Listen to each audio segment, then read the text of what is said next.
Well, I'm Jerry Hancock from Men in Balance, and today we have a special guest with us, Mary DiGiandomenico from Cincinnati, Ohio. And the reason Mary is on today is because she's a great supporter of Men in Balance. And the reason for that is her husband, who founded the Cincinnati chapter years ago and was very successful. Mary, welcome. Thank you for being here. Oh, thank you for having me. Yeah, so let's talk a little bit about what you know about Men in Balance and what you've known over the years and why that uh, caused you to be a supporter. Well, what I know of Men in Balance is what exactly it's the title is. Just maintaining balance in your life, which is so hard for not just men, but for all humans. um, we tend to take on too much because we think that if we're not keeping ourselves busy, we're not being productive.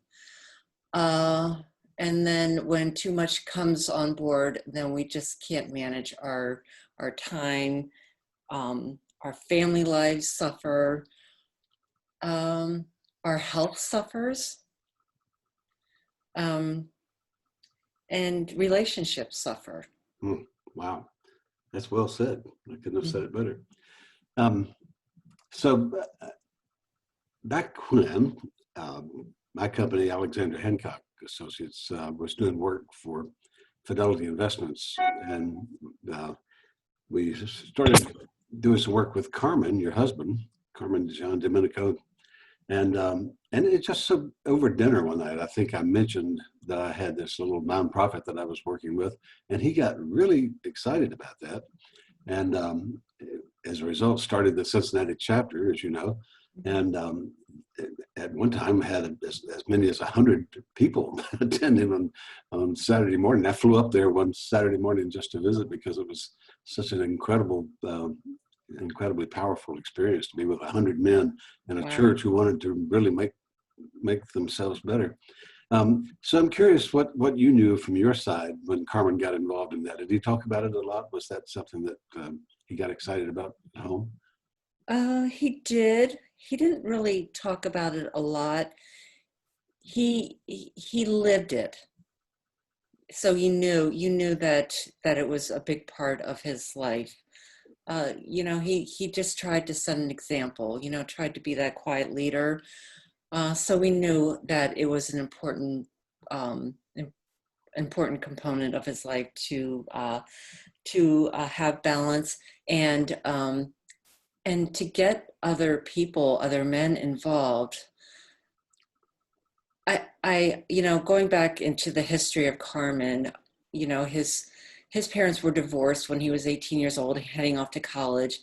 And I feel like since that moment of his life, he has strived so hard to not go down that road. And he wanted others to not fall down into that road too, because divorce is very devastating to families.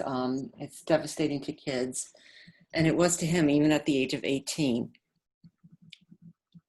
Yeah, I think that's one of the things that people falsely assume that by 18, kids don't get affected by divorce, and boy, Mm-mm. that's not the case. I mean, Carmen is a case in point.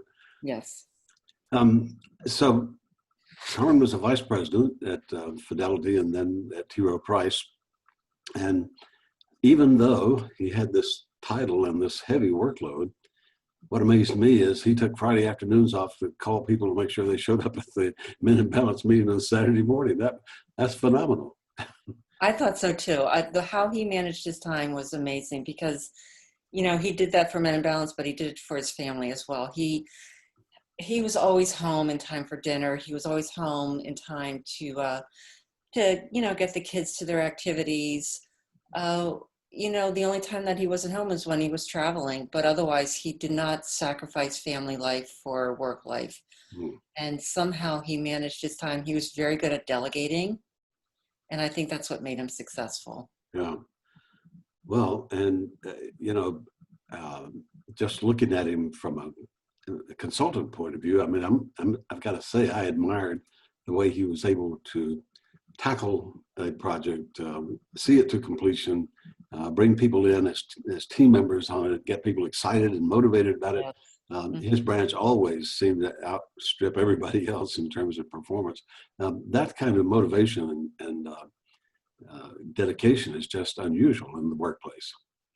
Yeah, and you know what? I really saw that when he got sick.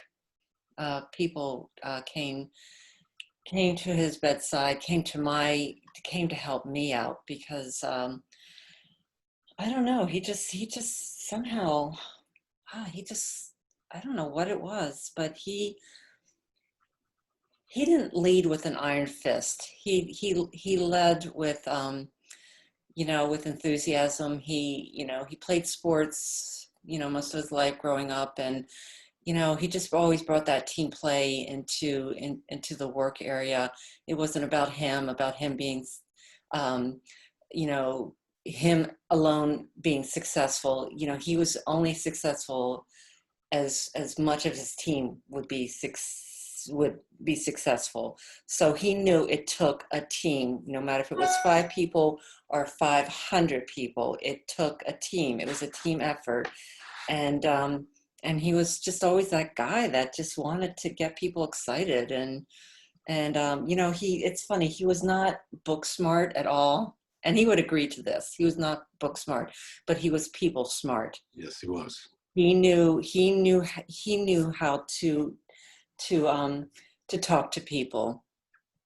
I'm going to tell you a little story about him, which you may know, you may not, but when we were talking to him at one time about leading by example and all of this, and one of the things that he got really interested in was how to recognize people for their performance and in just small ways. And so he told us that he started carrying around 10 pennies in his pocket every day. And have you heard this story? So No, but I heard other forms of money. yeah, and he would every time he was with someone, he would try to remember to commend them for what they were doing and encourage them, motivate them. And he would take that penny and put it in the other pocket to make sure he got at least 10 of those interactions every day. I thought that was amazing, just to remind himself of ways to do that. He did that with the $2 bill. He tore it in half, and same thing. He'd give one half to a person, and then he kept the other half. Well, the sad thing about Carmen, of course, is that we lost him. But Yeah. why don't you talk a little bit about how that came about and what a shock that was to everybody? Well, like cancer just comes out of nowhere, and you're just kind of left devastated, thinking like, how could I have gotten cancer? I lived a healthy life. And yeah, it was just one morning when Carmen went off to work, about 10 o'clock in the morning, I received a phone call from a woman in human resources, letting me know that Carmen was taken to the hospital. He had had seizures in his boss's office, of all places. And then I was, I went down to the hospital, to University of Maryland Medical Center, where he was taken, and he had suffered a second seizure. And then after those seizures, he was never the same.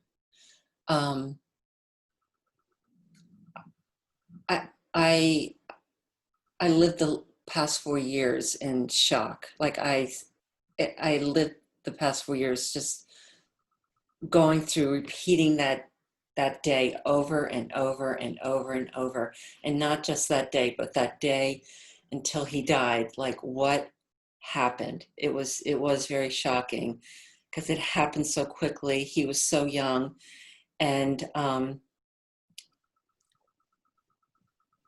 it to me, what the lesson that I've learned from it, the big lesson I've learned from it, was that you make a plan in life, and you hope you're able to carry out your plan, but that plan A is never a guarantee.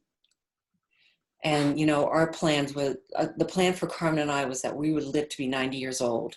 We would retire. We'd go someplace south. That was the plan.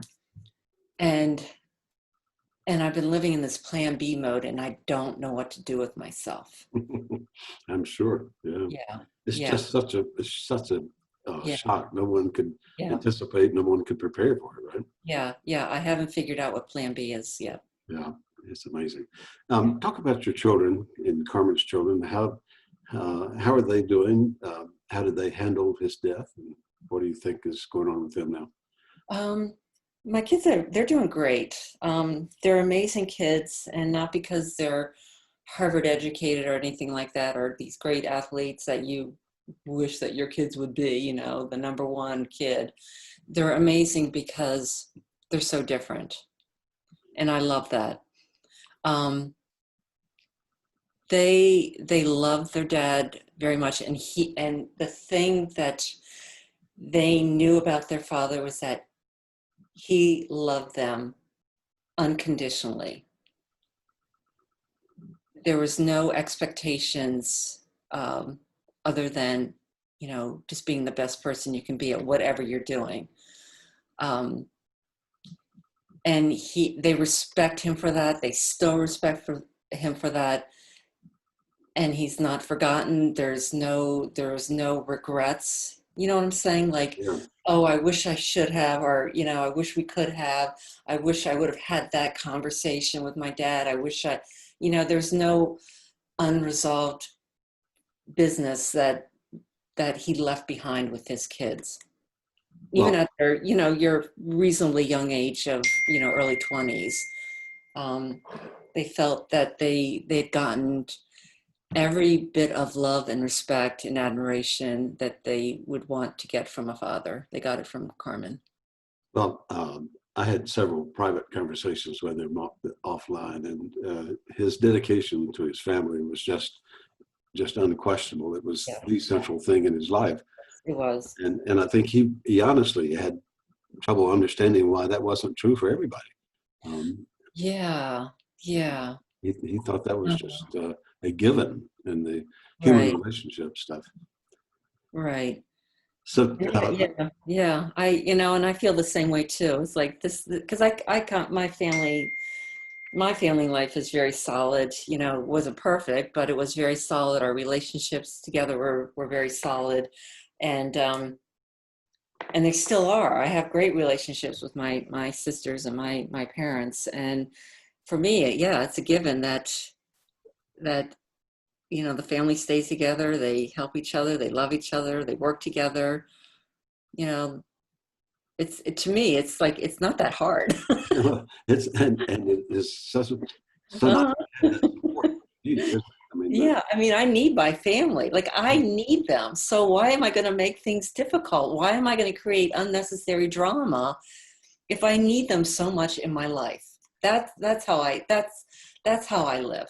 You know, and I know Carmen lived the same way. Maybe that's why our relationship, kind of, you know, survived and yeah. thrived, and, you know. Well, one of the things that surprised me about him, he was a real jock in the traditional sense. I mean, he was a Yes, he sports was. nut. He loved hockey. I mean, he would, and he would tell me himself, for whatever gentle side you see of me, when I'm on the hockey court, I'm a different person. He could really play the game. Oh no, he was a big teddy bear. Yeah. Yeah, yeah, he could play the game, but off the ice, he was just a big teddy bear. Yeah. He really was. He was a lover. Yeah. Well, Mary, our time is up, but I do thank you so much for giving us this time and for talking about Carmen Oh, and okay. Thank helping you. us to remember him, because he was one of a kind as far as Yeah, I'm concerned. yeah, I know. I did not Well, see many uh, men that would measure up to what he was like. so that's funny you should say that. I know you say you were out of time, but I haven't dated since Carmen passed away, like not one solitary date.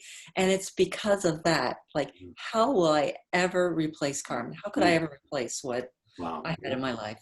That would be a tall order, would it Yeah, not? yeah. I just can't see that ever happening. So, Well, thanks for your time, mhm. Mary, for being with us. I'm Jerry Hancock for Men in Balance.